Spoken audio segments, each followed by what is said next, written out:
Looking back into the Commodore 64's library reveals many games. More games than any other computer or system ever made. And with that, too many great titles got lost in the shuffle.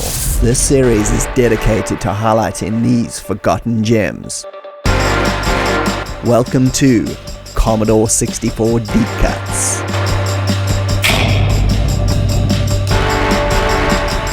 So, in this 9th episode, we're going to have a look at a couple of late obscure releases from classic software house First Star Software. First up is Millenium Warriors, followed by Security Alert.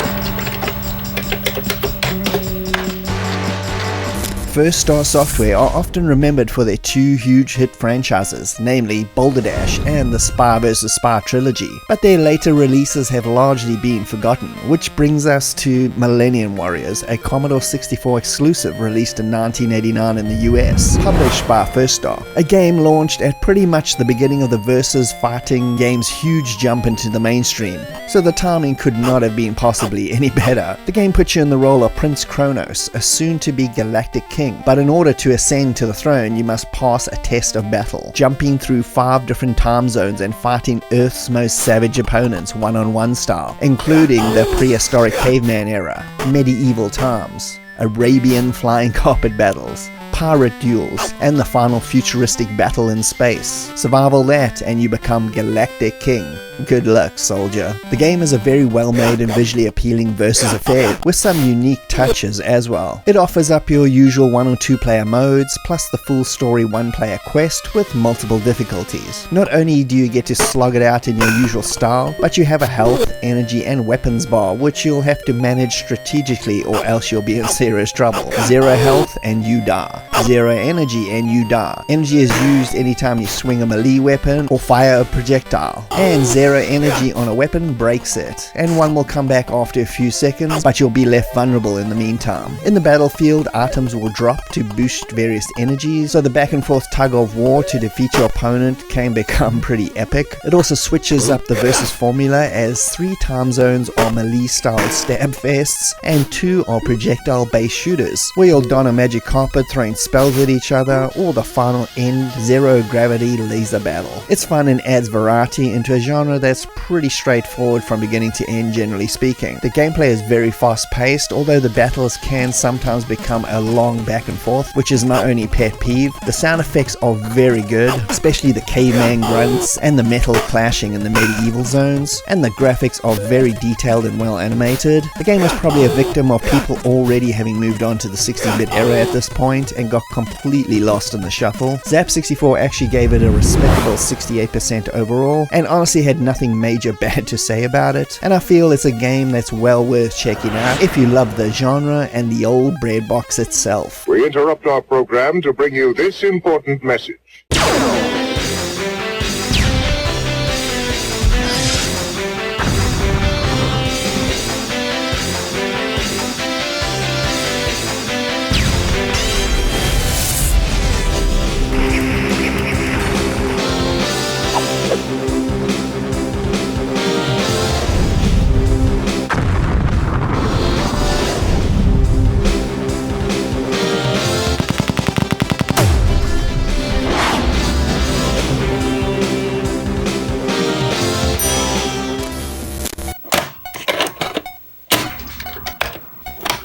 First Star's other forgotten gem is also a US release from '89 called Security Alert, getting a UK release in 1991. This is a big, complicated game that seems pretty daunting at first, but once you start playing it, besides all the gadget uses, it's actually very user-friendly. The game puts you in the role of a thief who gets to put your infiltration and looting skills to the absolute test, as you get 5 locations to try and rob and get away with. Everything from a jewelry store, museum, bank, research facility, and an embassy. The main objective is to loot as much cash as possible and get the main item, for which the examples are the research facility is a secret formula, the bank is obviously gold bars, etc, etc. Each place has a different main item. Any of these locations can be selected from the main menu to start with. Once inside, the heist starts. Any money found will also contribute to your overall score. You'll need to crawl around and sneak to disarm security systems, avoid the cameras, deactivate alarms, move slow over floor plates, use infrared goggles to see lasers, use wire cutters to disable circuit boards, etc, etc. And that's where the real fun of Security Alert comes into play, is simply the sheer amount of items you can gain and what you can do with them. I've barely even scratched the surface of it. It's extremely impressive, although lots of trial and error and experimentation will be needed to figure it all out. Your main play area though is very user-friendly, with an overall map to see patrolling guards and robots, a camera selector to change from top views to side to make it easier to deal with and bypass certain security systems, an items held window,